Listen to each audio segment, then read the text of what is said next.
Hey everyone, welcome back to AC Bible Reading. We are on chapter 53, Exodus 3, and this is actually going to be Moses and the burning bush today.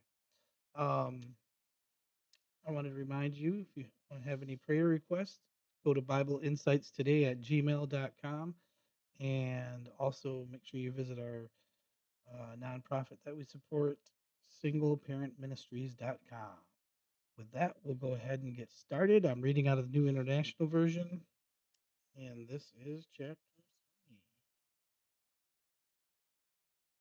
Now Moses was tending the flock of Jethro, his father in law, the priest in Midian. And he led the flock to the far side of the desert and came to Horeb, the mountain of God. There the angel of the Lord appeared to him in flames of fire from within a bush. Moses saw that though the bush was on fire, it did not burn up. So Moses thought, I'll go over and see this strange sight, why the bush does not burn up. When the Lord saw that he had gone over to look, Moses, God called to him from within the bush, Moses, Moses. And Moses said, Here I am. Do not come any closer, God said. Take off your sandals, for the place where you are standing is holy ground. Then he said, I am the God of your father, the God of Abraham, the God of Isaac, and the God of Jacob. At this, Moses hid his face because he was afraid to look at God. The Lord said, I have indeed seen the misery of my people in Egypt.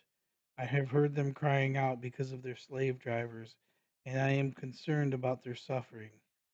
So I have come down to rescue them from the hand of the Egyptians and to bring them up out of that land into a good and spacious land, a land flowing with milk and honey, the home of the Canaanites, Hittites, Amorites, Perizzites, Hivites, and the Jebusites. And now the cry of the Israelites has reached me, and I have seen the way the Egyptians are oppressing them. So now go. I am sending you to Pharaoh to bring my people, the Israelites, out of Egypt. But Moses said to God, Who am I that I should go to Pharaoh and bring the Israelites out of Egypt? And God said, I will be with you, and this will be the sign to you that it is I who have sent you. Excuse me. When you have brought the people out of Egypt, you will worship God on this mountain.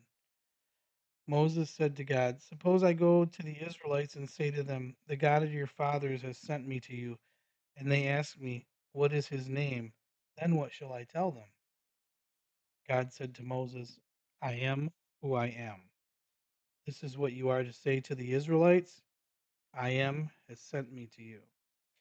God also said to Moses, Say to the Israelites, The Lord, the God of your fathers, the God of Abraham, the God of Isaac, and the God of Jacob, have sent me to you. This is my name forever, the name by which I am to be remembered from generation to generation.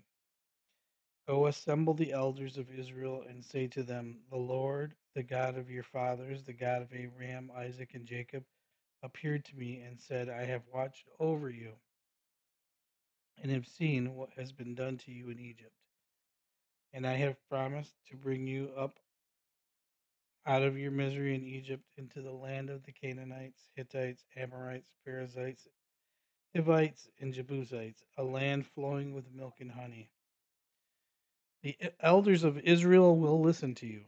Then you and the elders are going to go to the king of Egypt and say to him, The Lord, the God of the Hebrews, has met with us.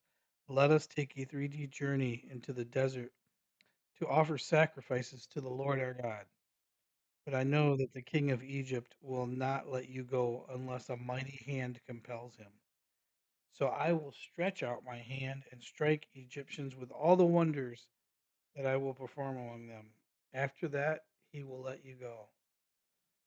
And I will make the Egyptians favorably disposed towards this people, so that when you leave, you will not go empty handed.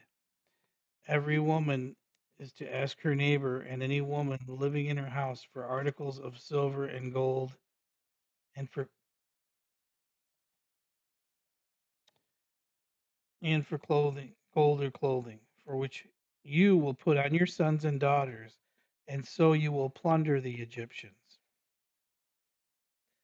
And that's going to wrap up that chapter.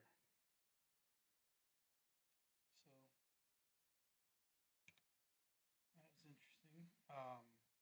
Let's go over some of these study questions because most of us get the basic premise of this. I think everybody is kind of familiar with this, the burning bush. But still, we don't want to leave anybody out. We'll get to some of these questions, like why the name change. The Bible does not explain the use of these different names, Reuel and Jethro. And that's talking about Moses' father-in-law.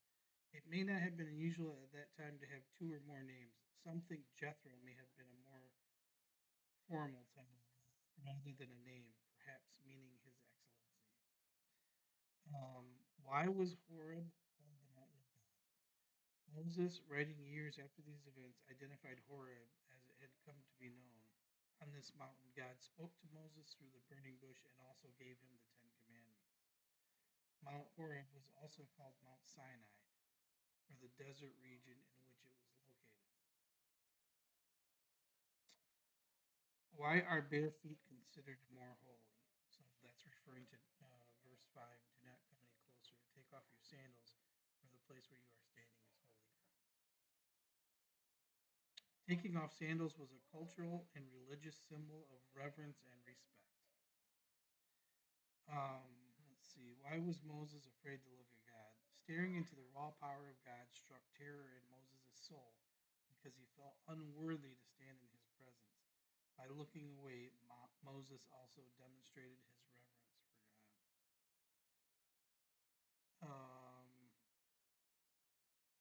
How would a trip back to the mountain be a sign? Returning to the mountain would demonstrate to Moses that he could trust God to keep his promises and bring the Israelites to the promised land. And lastly, here, what did God's name mean to the Israelites? The phrase "I am who I am" is a wordplay on the name of God, has received much attention. Its precise significance is debated in most English versions. It is translated as the Lord, and transliterated, it is Yahweh.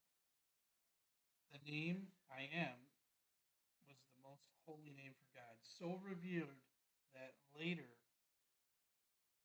uh, Jewish leaders refused to even speak it, um, most like uh, because they thought of God's absolute supremacy and a unique relationship.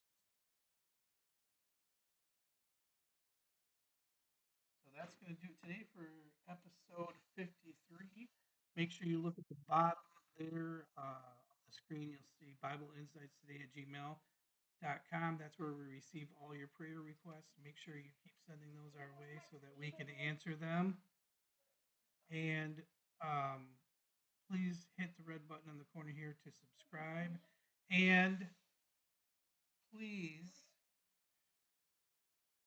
make sure you visit singleparentministries.com. Thank you.